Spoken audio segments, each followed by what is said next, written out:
years, Nick said. Kurt Czarnowski, I'm currently the principal in Czarnowski Consulting. For those one or two in the room not intimately familiar with us, proud to say we're an international consulting firm whose world headquarters conveniently located in the basement of my house in Norfolk, Massachusetts. But don't worry, Czarnowski Consulting, we say we provide expert answers to your Social Security questions. And why can I say that? Well, simple, as Nick referenced. I worked for the Social Security Administration for 34 years.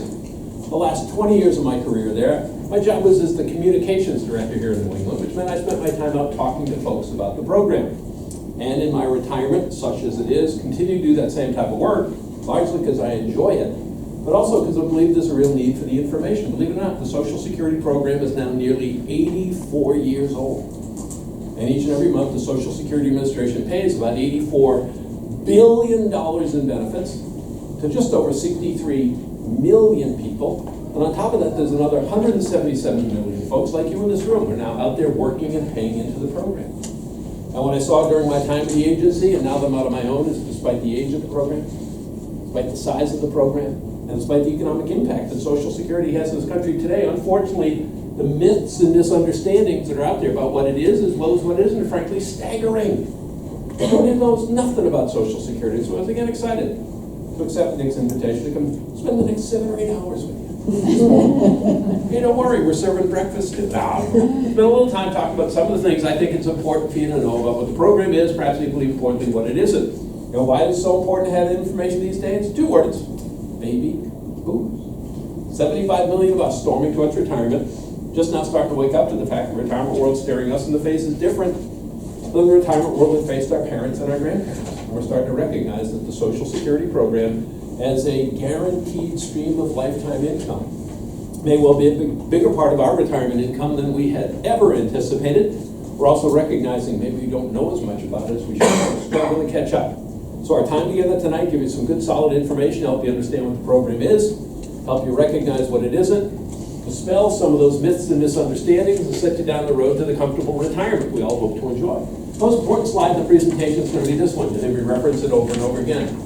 You got to understand, when the Social Security program was created nearly 84 years ago, it was put in place designed to provide you simply with a base or a foundation of income that you can definitely count on being there for you.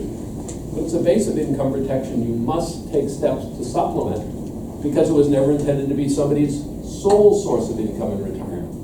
But unfortunately these days, about 21% of retiree couple households, the Social Security money that comes to them each month is virtually the only income they have. A terrible situation. So how do you avoid that happening to you? Well, simple, by planning for retirement.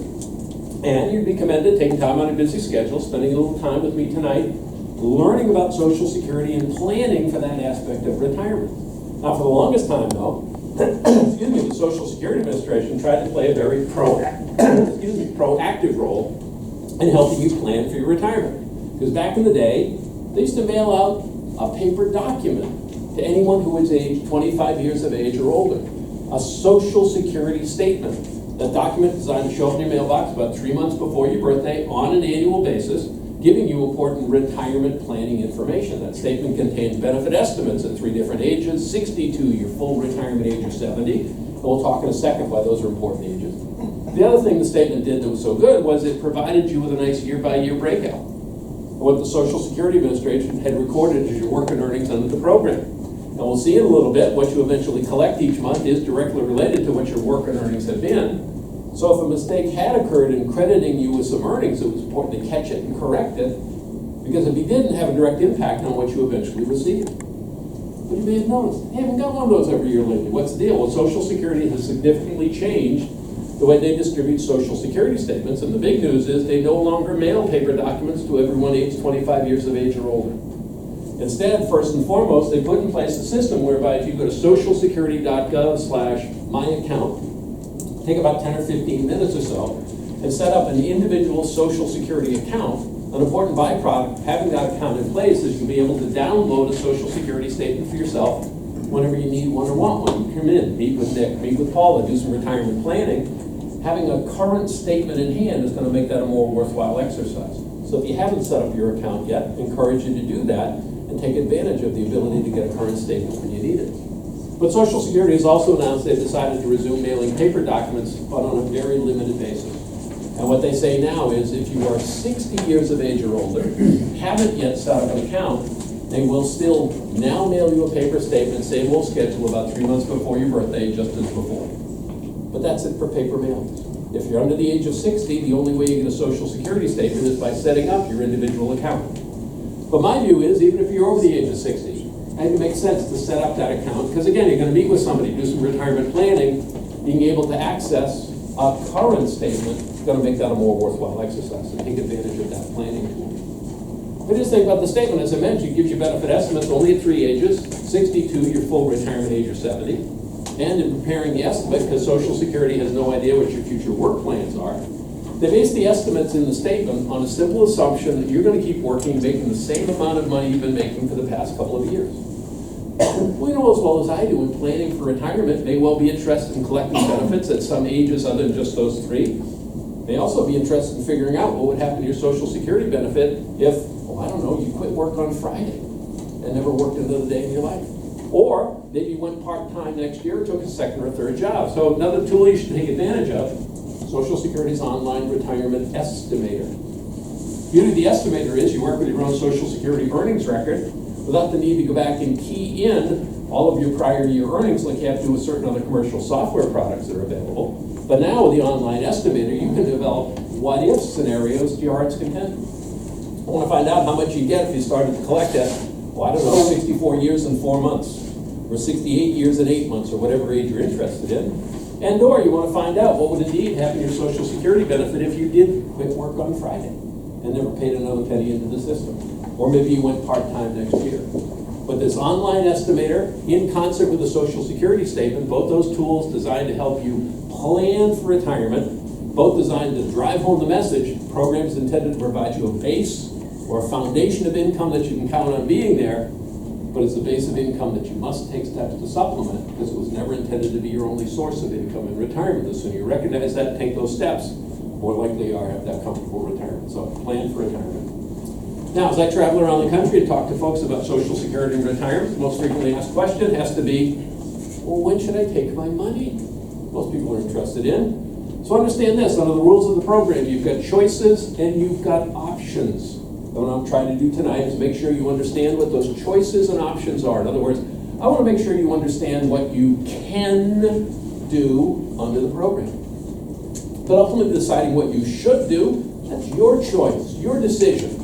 You're the ones who worked and paid into the program. I can't tell you what you should do. But my view is, unless and until you fully understand what you can do, you're in no position to make a solid decision about what you should do. So let's make sure you fully understand your choices and options, and then you'll be in a better position to make that decision. And going through there, key point is to start by knowing what Social Security calls your full retirement age. So the program started back in 1935. Full retirement age was set as the month you turned age 65. It was set at age 65 for everyone without exception. And it continued that way till 1983 when Congress changed the Social Security law, increased Social Security full retirement age for anyone born 1938 or later. Now the increase has gradually been phased in over time. We're now at the point for a big chunk of us baby boomers, and he was born between 1943 and 1954, our Social Security full retirement age is the month we turn age 66. But it's important to note that under current law, it continues to increase beyond that. And right now it tops out that anyone born 1960 or later has a Social Security full retirement age since the month you turn age 67. Now understand this, collecting at your full retirement age isn't your only choice, it isn't your only option. But make sure you know what your full retirement age is based on your year of birth, because you'll see as we go through the discussion this evening, a number of features of the program do flow from having at least reached your full retirement age. So make sure you know what yours is. But in terms of collecting Social Security retirement benefits, you have to start taking payments the month you hit that full retirement age, whatever it is for you. It means one thing and one thing only. It means you'll receive 100% of the amount your work and earnings entitled you to collect. And we'll talk in a second how that all gets calculated. But that's what's starting at full retirement age. You get 100% of your benefit. But among the many options you have are to start collecting prior to your full retirement age month, if that makes sense for you. And under the rules today, you can start to collect as early as age 62, if you choose to do so, or at any point in between, by the way. The important thing is this. Social Security, as the name implies, is a social insurance program. Congress has built certain social goals into it. One is the hope that everyone ends up with roughly the same amount of lifetime payments, regardless of when you start to collect them. And so, one of the rules of the program, you have to start taking your money before you hit your full retirement age. Well, now, by starting earlier, in theory, then you'll now be collecting for a longer period of time. You'll find that your monthly payment amount gets reduced. How much a reduction? Well, it's roughly 0.5% per month reduction for each month prior to your full retirement age you opt to collect benefits. 0.5% per month, about a 6% per year reduction by starting early. Now, the important thing is it's a 0.5% per month. You don't have to start on your birthday. You don't have to start on the first of the calendar year, but if you opt to start at any point prior to reaching your full retirement age, your payment's going to be reduced. And oh yeah, it's a permanent reduction.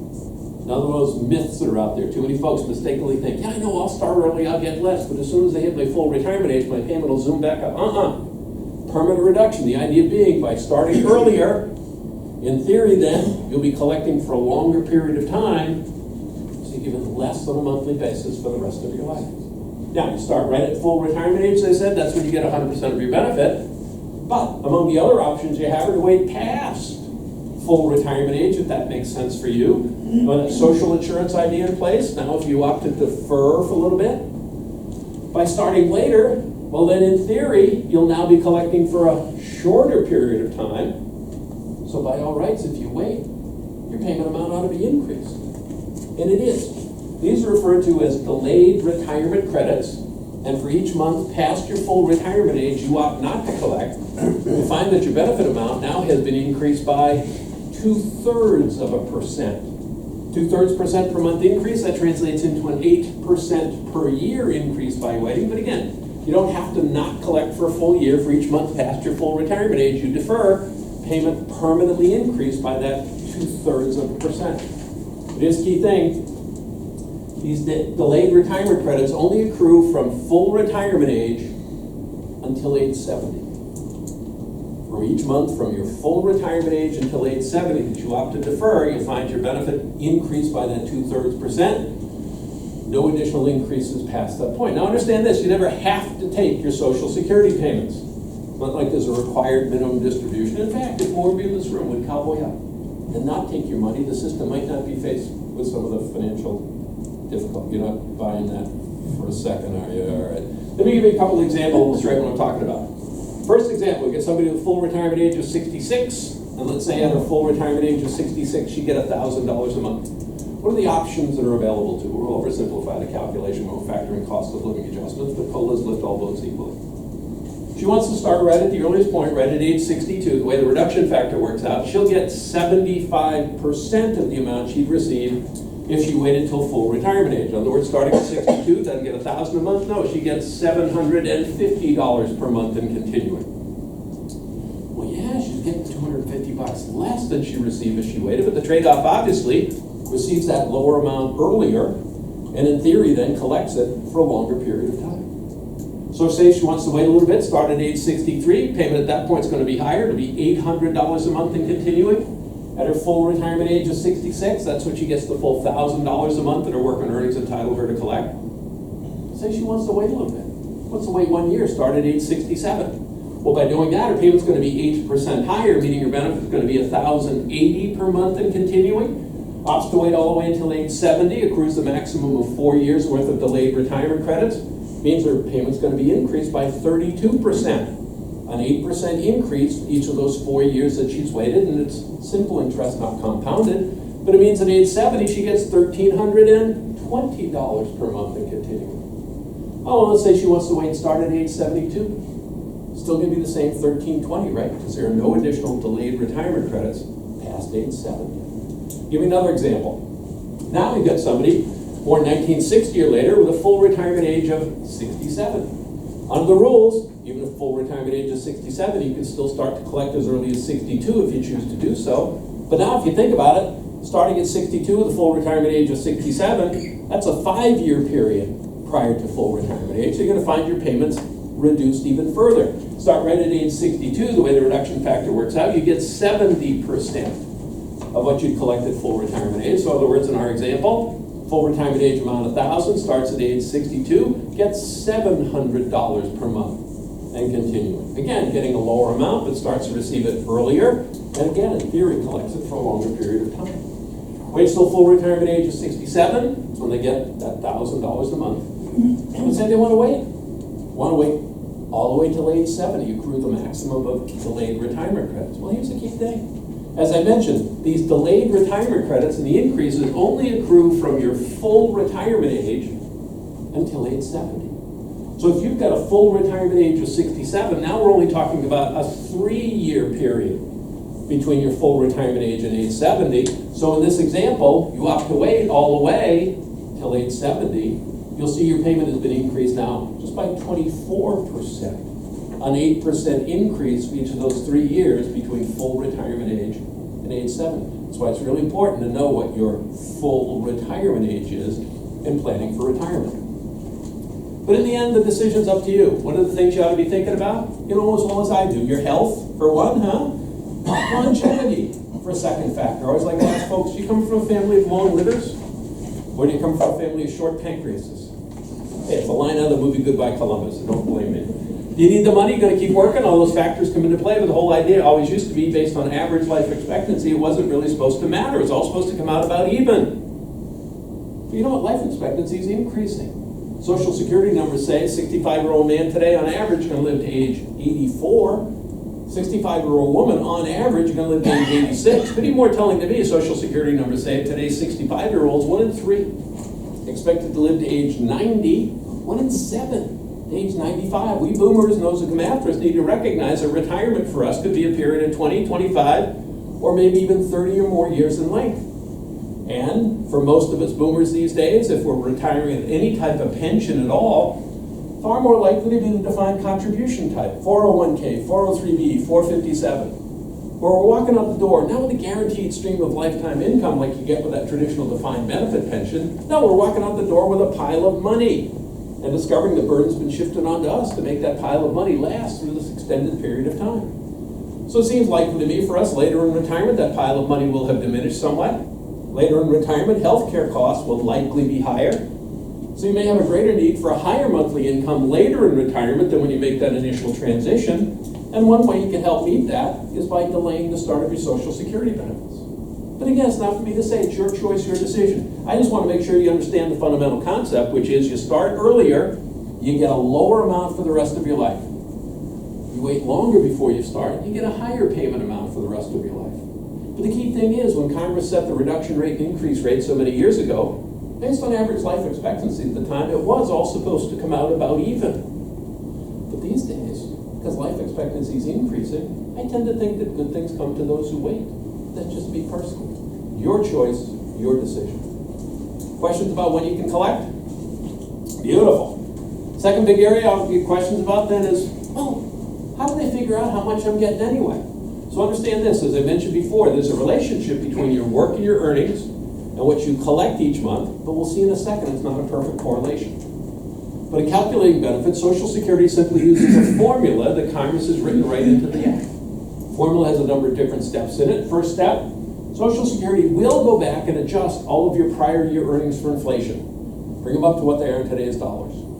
But then once they've done that, they calculate your benefit by plucking out and averaging your highest, wait for it, 35 years of work under the system.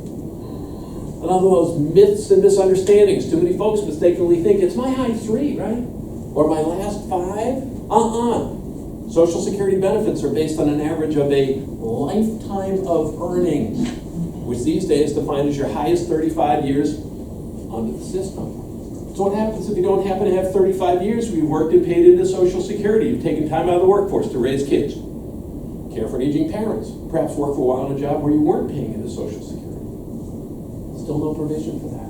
It's going to be an average of your 35 highest years of work under the system. And if you don't happen to have 35 years of something, zeros get plugged in for those additional years, lowers your average monthly wage, and lowers your benefit. But here's the takeaway. Now, a reminder about Social Security being that social insurance program. And in putting that formula in place, Congress has recognized that people in lower paying jobs, less likely to have a pension of any type, less likely to be able to save for retirement during their working years because they need their money for food, clothing, and shelter. So the system tries to help people in lower paying jobs by providing a monthly benefit which is intended to replace a higher percentage of their pre-retirement income, somewhere near 55%. Now for some people, a higher earner, by all means, that person gets more each month in absolute terms than the low earner does. But if you look what the payment represents, it's actually designed to replace a smaller percentage of that person's pre-retirement income, somewhere in the neighborhood of 34%. And for the average worker these days, a Social Security payment only designed to replace around 41% of what you're making at the time you retire. In no case, high earner, low earner, average earner, is it intended to replace 100% of what you're making. Which leads us back to that first slide I showed you. You gotta recognize, it's intended to provide you a base of income, but it was never intended to be your only source of income in retirement. The sooner you recognize that, take steps to supplement your Social Security, work with Nick, work with Paula, more likely you are to have that comfortable retirement. Important message. Two key numbers for you to think about tonight. 2019, the average Social Security retirement benefit being paid, $1,461 a month. $1,461 average Social Security retirement benefit. Now $17,000 a year. Then I often get asked the question, is there a maximum payment? Well, 2019 for somebody who was at his or her full retirement age of 66 this year, and who for each of the past 35 years has had earnings at or above whatever the taxable maximum figure has been for each of those 35 years. So that's an important point. Each year there's a maximum level of earnings upon which Social Security tax is imposed. 2019, for example, you could make $500,000, but you only pay Social Security tax this year in the first $132,900 that you make. So when it comes time to average your earnings to calculate your benefit, Social Security wouldn't average in the $500,000 you made this year. They average in only the earnings that have been subject to Social Security tax. So, recap again, 2019, somebody at full retirement age of 66, who for each of the past 35 years has had earnings at or above whatever the taxable maximum has been for each of those 35 years. This year he or she receives $2,861 a month. $2,861, a little over $35,000 a year. Good solid income base, good solid income foundation, but never intended to be anyone's sole source of income in retirement. Oh, by the way, if I had been given the full 8 hours that Nick had originally promised me, we'd be going through this in excruciatingly painful detail. You'd be thankful for getting the hook. But you want to learn more about benefit calculations and computations, I want to direct you to Social Security's website. Great deal of information there at socialsecurity.gov/ and then in all capital letters, OACT, socialsecurity.gov/OACT, which is an abbreviation for the Social Security Administration's Office of the Actuary. Everybody knows what an actuary is, right? Actuary is somebody who doesn't have enough personality to be an accountant. Oh, come on, throw me a bone. All right, so we talked about when you can collect, we talked about how benefits are figured. I want to bring you up to date on how working in retirement impacts your ability to collect, another area of interest. And this is another area where it's vitally important to know what your full retirement age month is. Because under the rules of the program, if you are under your full retirement age, looking to collect benefits, but intending to continue working at the same time, you need to understand that you're limited in how much you can earn before it begins to impact your ability to collect. 2019, for example, if you're under your full retirement age and working, you're allowed to make up to $17,640 without any loss in benefits. Now you make above that, doesn't mean you can't collect at all, but Social Security then starts to hold back $1 in benefit payments for each $2 that you're over the threshold. So depending on how much you're making while working, you may not be able to collect anything even if you want to. Now, what counts towards that $17,640? Earned income only, wages and or net income from self-employment. The whole wide world of unearned income you might be receiving, a VA benefit, a General Motors pension, 401k distributions, bank interest, dividends. Now that counts towards that $17,640 threshold. Earned income only. But the great news is, from the month you reach your full retirement age on, there's no longer any earnings limitation imposed on you whatsoever. And from the month you reach full retirement age on, you can work and earn as much as you'd like, and collect at the same time. Now, frequently get asked the question, hey, I'm retired, I'm thinking about going back to work. I don't have to pay Social Security tax on my earnings, do I? You're in a job covered by Social Security, you will absolutely pay Social Security tax on those earnings, which is good news for the good folks at Social Security these days because they can use the money. But there's potentially good news for you. As I mentioned, your benefit's always calculated by averaging your 35 highest years of inflation-adjusted earnings. And the good news is it isn't necessarily your first 35, it isn't necessarily your last 35, it isn't even necessarily 35 consecutive years. So as long as you're working, paying into the program, at the end of the year you file your tax return. Social Security does a match. And if the previous year of earnings is higher than the lowest of the 35 that Social Security had been using, they'll drop out that low year, plug in the new year, recompute your benefit, and give you a benefit increase for the rest of your life. And this ability to increase your payments for additional work and earnings, it continues forever. Delayed retirement credits, that bump because you haven't collected, yeah, those stop at age 70. But no matter how old you are, if you're working, paying into the system, and your earnings are higher than the lowest of your 35 years, benefit's going to go up no matter how old you are. And frankly, the other bit of good news about working in retirement is, after full retirement age, it never really hurts. So you've been a high-priced executive. Go to retirement, take a part-time job at the local golf course, driving the beer cart around. Take a couple $1,000. At the end of the year, likely to be lower than the lowest of your 35 years. So what happens to your payment amount going forward? Nothing. It's based on an average of your 35 highest years. So I said a while ago, I think good things come to those who wait. I think good things can come to those who work as well. You had a question? Yes, but conversely, if you have a part-time job that they're still taking Social Security out of, and that could potentially also lower your... Absolutely not. It's always based on your 35 highest years of work. So you have years, part-time job, where that year of earnings is less than the lowest of your 35 years, does nothing to your payment whatsoever, continues at the same level. Yep. Work never hurts, continues to potentially help. All right, so we talked about when you can collect, talked about how benefits are figured, talked about working in retirement. I want to talk about spousal benefits, survivor benefits, and divorce spousal benefits. Make sure you understand those features of the program. Spousal benefits first. Social Security spousal benefit program, been around for about 70 years or so, put in place by Congress largely to support the model of the American family in the 1950s and the 1960s. And so whenever I talk about spousal benefits, the guys in the back know, I illustrate it by referring to what in my baby boomer estimation was a prototypical American family in the 50s and 60s. It was the Cleaver family from the TV show Leave It to Beaver. In the Cleaver household, you had Ward and June, but Ward was the only one who worked. He was the breadwinner of the family. He came downstairs each morning, he was impeccably dressed. He left the home, briefcase in hand. Now, we have no idea where he went or what he did, but he worked. And June Cleaver, prototypical American housewife of the 50s and 60s, she came downstairs each morning equally impeccably dressed, right? She had pearls and high heels on at 8 in the morning, for God's sake. But she never worked a day outside the home or the life. Her job was to have brownies and milk available for Wally and the baby. Now, one of the beautiful things is Paula's in the back, she's smiling and laughing. The first time I did this presentation, she had no clue. Way too young for that. Anyway, Social Security spousal program supports the Cleaver family model in the following way. Ward Cleaver, breadwinner.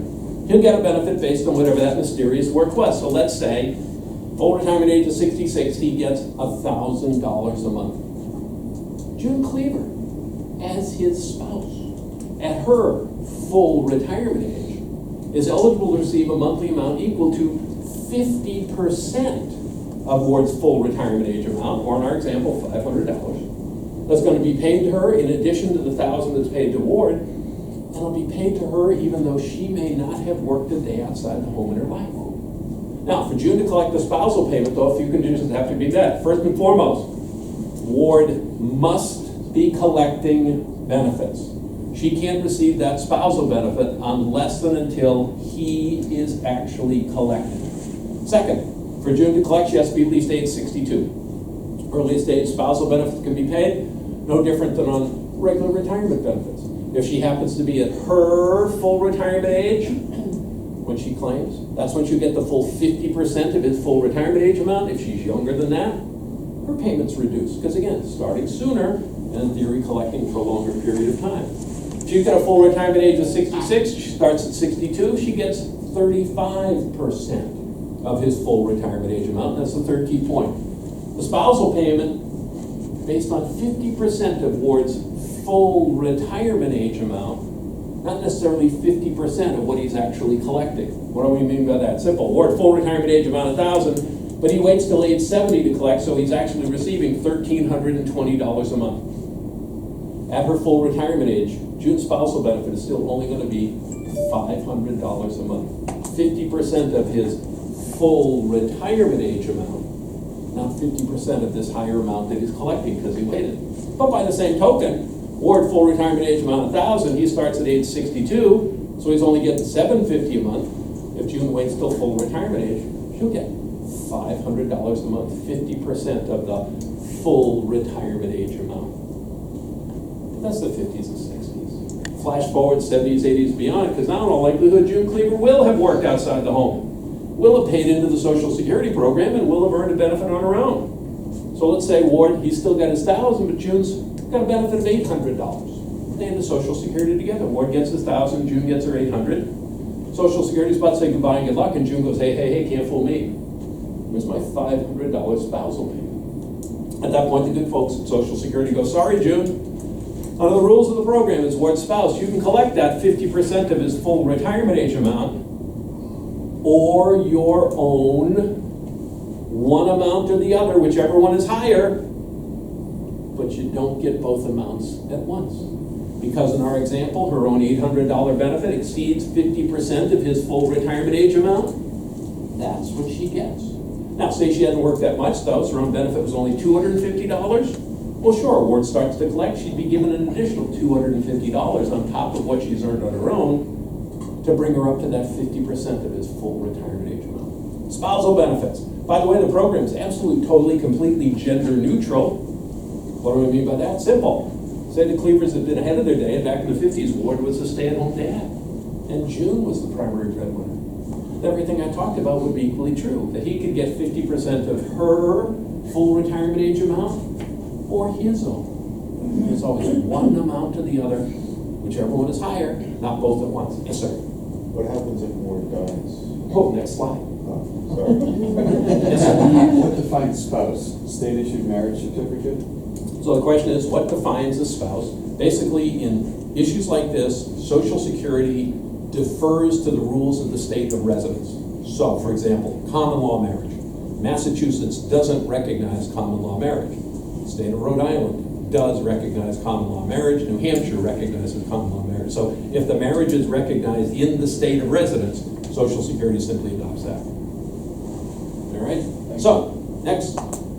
Here's some good news. So, on the same, just the tail end of it, if you're living in Massachusetts for X amount of years, okay, and you, at what period does it kick in if you move to Rhode Island, which does recognize common law?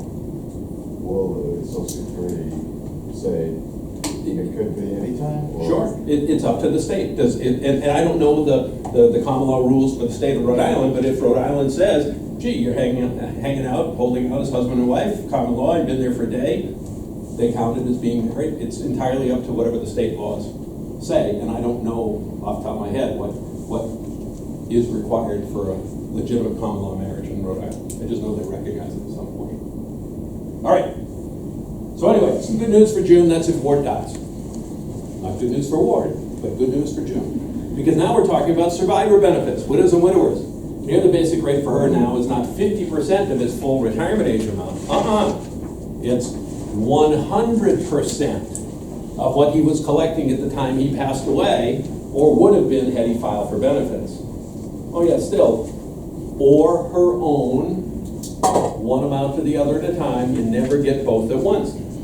So for example, Ward's getting 1,000, June's getting 800, Ward dies.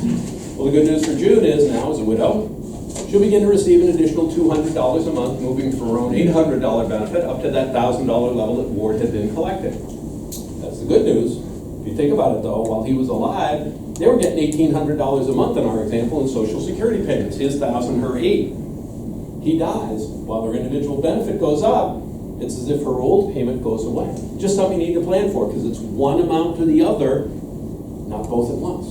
The other point I want to make is this: Ward, full retirement age amount $1,000, but say he's opted to wait till age 70, so he's collecting $1,320 per month at the time he passes away. Well, the better news for June now is her widow's benefit, $800, past $1,000, all the way up to that $1,320 that he had been collecting. So just keep this in mind, deciding when to start to draw your own retirement benefit. Remember that by opting to wait, not only is your own payment higher than it would be if you started earlier, but also means that any survivor payment that could be made upon your passing is going to be higher as well. By starting sooner, your own benefit's lower than it would be if you waited, and also means that any survivor benefit is going to be lower as well. Again, not the definitive reason, but another reason why I tend to think good things come to those who wait. A couple other points. Widows and widowers can start as early as age 60. Same concept holds. You get a reduced amount. Start right at age 60, you get 71.5% of what you'd receive if you waited all the way till full retirement age. But the third bullet is the key one. Yeah, I've been saying, you collect on one account or the other at a time. You don't get both at once. But in survivorship issues, it's possible to sequence the collection to maximize your lifetime payments. What do we mean by that? Simple. June Cleaver, widow at age 60, could start to take a reduced widow's benefit at age 60. Collect. And then say at her full retirement age, file for and receive a full unreduced retirement benefit. The fact she'd been receiving a reduced widow's payment doesn't prevent her from getting a full unreduced retirement benefit. And the reverse could be true. She could start to take a reduced retirement benefit at 62, collect, and then at her full retirement age, file for and receive a full unreduced survivor benefit. Again, you're collecting on one payment amount or the other at a time. You're not getting both amounts at once, but it's possible to sequence the collection. Take a reduced amount on one, and then switch over to a full unreduced amount on the other. But keep this in mind, whether you're talking about a retirement benefit, a spousal benefit, or a survivor benefit, if you're under full retirement age and working, you're going to be impacted by that earnings limitation we talked about a few slides ago. So June Cleaver, widow at 60, working, making $500,000 a year, she's old enough to collect. She's a widow, but she's subject to that earnings limitation because she's making way over the $17,640. She's not going to be able to collect anything at that point. But don't forget, at full retirement age, that earnings limitation goes away. So a strategy for her, for example, full retirement age, file for and receive a full unreduced survivor benefit, collect. And even though she's receiving a widow's benefit, because she's not collecting her own retirement amount, she's accruing delayed retirement credits, growing her own benefit by that 8% per year, and say at age 70 then, files for her own retirement benefit, and it's 32% higher than it would have been had she started at her full retirement age. But because she's over full retirement age, she's able to get paid that widow's benefit even though she's working. Again, you're collecting on one amount or the other at a time, but it's possible, and depending which way to go depends on relative benefit amounts. But you collect on one amount to the other at a time, you don't get both at once. Actually, glossed over tragedy befallen the Cleavers that after many happy years of marriage, Ward had run off with his 24-year-old secretary, and June had actually divorced him. Never showed up on TV for some reason. So the question is, can June Cleaver collect based on Ward's work record as a divorced spouse? And the answer is perhaps, if a few conditions have been met. What are those conditions? First and foremost, marriage needs to have lasted 10 years prior to the divorce. Check. Regular spousal benefits, just 1 year duration of marriage requirement. In case of divorce, you have to have been married at least 10 years. Second, for June to collect, she cannot be married. She cannot be married. Ward, the CAD, he could have married that young hussy without impacting her ability to collect on him, but for her to collect as a divorced spouse based on Ward's work record, she cannot be married. Check. Thirdly, she has to be at least age 62. Earliest age a divorced spouse can collect, no different than regular spousal benefits. Now, one benefit that accrues in case of divorce is this. I mentioned if the marriage were intact, June couldn't collect anything based on Ward's work record unless and until he was collecting himself. But what the law says in case of divorce, as long as they're both over the age of 62, and the divorce was finalized at least 2 years ago, she can collect based on his work record even if he has not yet started to collect. So with those conditions being met, what's she entitled to receive? Simple. As if the marriage was still intact. She'd get 50% of his full retirement age amount, or her own one or the other, he passes away 100% of his, or her own, one or the other at a time. And divorce spousal benefits treated absolutely, totally, completely independently of anyone else on the record. They don't impact anyone else. So June collecting as a divorced spouse, have no impact on what Ward would collect, no impact at all on what, say, if there's a new Mrs. Ward would collect, treated absolutely, totally independently. I want to give a quick reminder about a change that occurred in the Social Security claiming strategy that had been all the rage for a decade or so, that was significantly altered at the end of 2015 with passage of something called the Bipartisan Budget Bill of 2015, made a significant change in the claiming strategy called claim some now, claim more later. But it didn't completely wipe it out. It allowed for a phase-out period, which we're now reaching the end of. But this strategy may still have some applicability for some folks in the audience, so it's important to understand it. What was this all about? Well, we'll illustrate it with the Cleavers. Situation where both Ward and June had worked. Ward full retirement age amount 1,000, June full retirement age amount 800. But June's decided to collect. All right, she's over the age of 62. She's collecting her own benefit. But Ward, having attended the Czarnowski Consulting Seminar, has decided that he wants to wait until age 70 before taking his own retirement benefit. And he's wondering, is there something I can do to get me some money while I wait? And under this claim some now, claim more later strategy, there certainly was. That if Ward waited until his full retirement age, again, June's collecting, if he waited until his full retirement age, he had the option at that point of going to Social Security and in essence, picking and choosing. He had the option of taking just a spousal benefit without having to take his own retirement benefit first. By doing that, he'd receive $400 a month, 50% of June's full retirement age amount. But because he hadn't been required to take his own, he'd be accruing delayed retirement credits, growing his own benefit to 30% per month. And then at age 70, swoop back in, file for his own retirement benefit, and his payment would be 32% higher than it would have been had he started at his full retirement age. But meanwhile, he'd have been taking this spousal payment in the meantime. Key thing was you have to be at full retirement age. Because what the law says is if you're under your full retirement age, you don't have the option of picking and choosing. You're deemed to be applying for both your own retirement benefit and a spousal benefit at the same time, and you're paying on one or the other, whichever one is higher. But you wait until full retirement age, you could indeed opt to take just the spousal benefit and defer collecting your own. A really good deal. In fact, it was such a good deal, Congress decided to eliminate it. So what's the new law say? Well, as I said, it allowed a phase-out period. Under the new law, if you were born January 1st, 1954 or earlier, and have reached your full retirement age of 66, and your spouse is collecting, you still have the option of taking just the spousal benefit and deferring collection of your own. One more time, born January 1st, 1954 or earlier, if you've reached your full retirement age of 66 and your spouse is collecting, you still have the option of taking just the spousal benefit and deferring collection of your own. But you're born after January 1st, 1954, in the vernacular, you are S-O-L. And what the new law says is even if you're at full retirement age, you're always going to be deemed to be applying for both your own and the spousal benefit at the same time, and be paid on one or the other, whichever one is higher. You no longer have the option of picking and choosing. But by the way, nothing that I just talked about and changes to this strategy impact what I talked about in terms of widows and widowers having the option of picking and choosing. Taking a survivor benefit, then their own, or their own and then a survivor benefit. This only has to do with spousal payments. All right, limited applicability to this. Quick reminder about, yes, sir? How long do you have to be married before the spouse can pick up on the others? 1 year. 1 year duration of marriage requirement. 10 years in case of divorce. For regular spousal benefits, just 1 year. All right, and what the law says is, though, while it's regularly a 1 year duration of marriage requirement, if at the time you get married, both members of the couple have been collecting Social Security benefits of some type, then that 1 year duration of marriage requirement is waived, and you immediately become potentially eligible for spousal Oh, I'm benefits. sorry, I zoned out there. Oh, come on.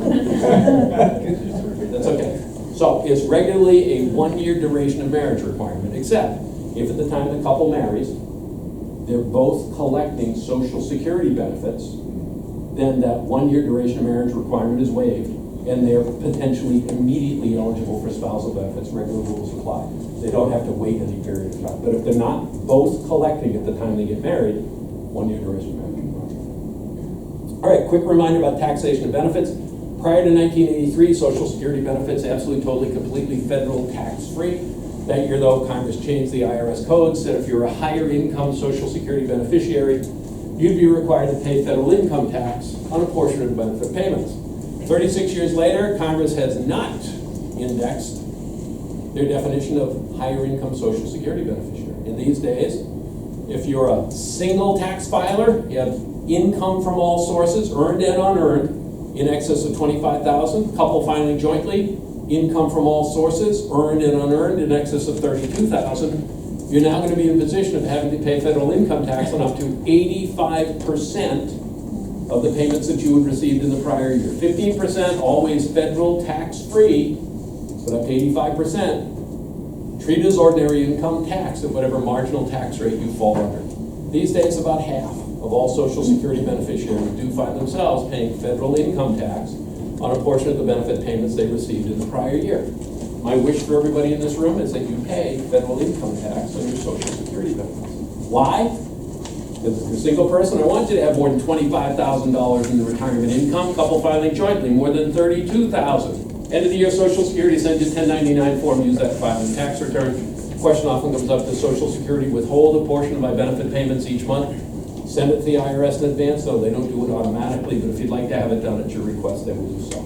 And this is just federal taxation of benefits. As far as state tax goes, it varies from state to state. The vast majority of states, 37 out of 50 states, do not tax Social Security benefits in any way, shape, or manner. But 13 states do. Now, here in the Commonwealth of Massachusetts, Social Security benefits are state tax-free. But in retirement, you move out of state, you need to check on the tax laws in the state where you're residing to see whether you'll have to pay state income tax on your benefits. But the vast majority do. Question? Okay. All right. Sorry, I completely skipped over that. So there's the slide. All right. Like Lady Godiva, I must come to my close. I just have a quick question. Too late. Oh, really? No. So when I meet my FRA, how far in advance do I have to contact Social Security so I get my first check on my birthday? You won't get your first check on your birthday. Oh. So the question is, so the question is, well, when should I file for benefits? So understand this. Social Security says you can apply for benefit payments a maximum of 3 months in advance of the month you want to start collecting. So what month do you reach your full retirement age? September. So you decide, I want to start collecting effective with the month I reach my full retirement age for September. Now keep this in mind. Social Security benefits are paid 1 month in arrears, meaning you become eligible for payments in September, you'll see your first payment in October. Now back in the day, Social Security used to pay everybody on the 3rd day of the month. Now they stagger benefit payments through the course of the month based on your date of birth.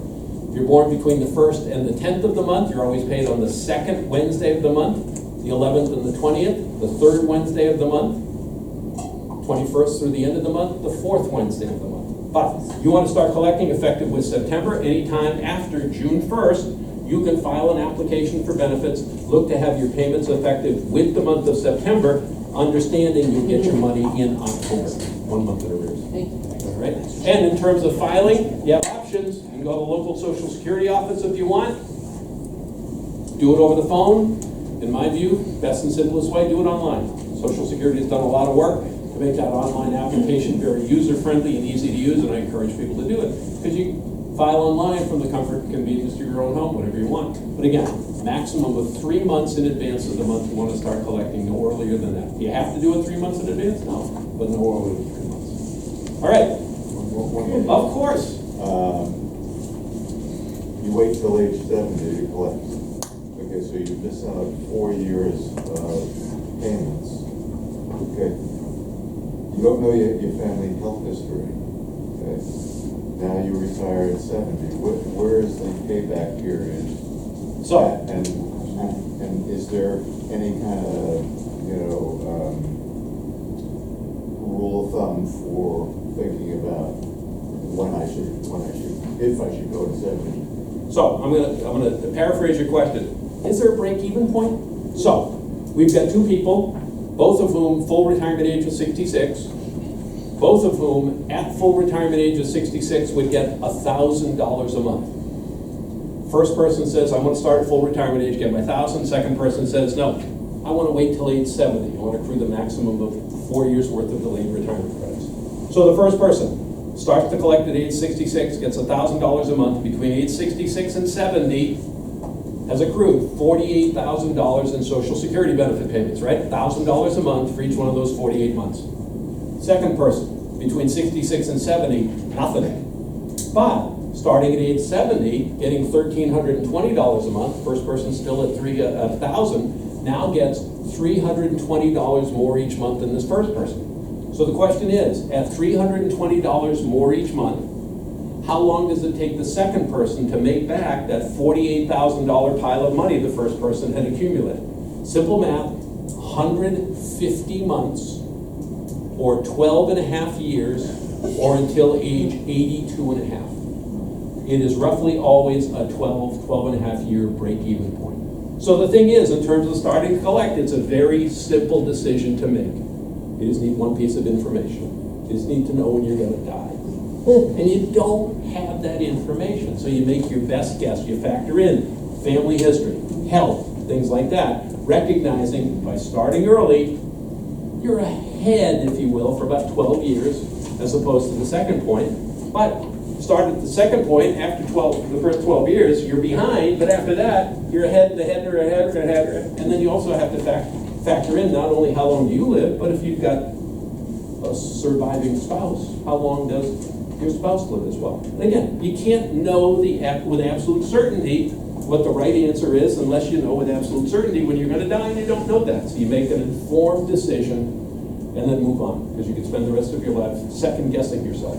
In your experience, is there some sort of average? I mean, do people do it at 68 or 67? Most people start at 62. They shouldn't, but they do. But there's a lot of people, they're at the point, they lose their job, or they're in physically demanding jobs, or whatever. They don't have an option. They need the money, whatever. But 62, earliest point, is the most popular starting point for people. But again, individual choice, individual decision. I can't tell you what to do. So just quick reminder, it's a base, it's a foundation, good solid base and foundation. But you got to find ways to supplement it. Work with the folks at the Sylvia Group. You're going to supplement your Social Security, have that comfortable retirement we all hope. So I thank you for your time.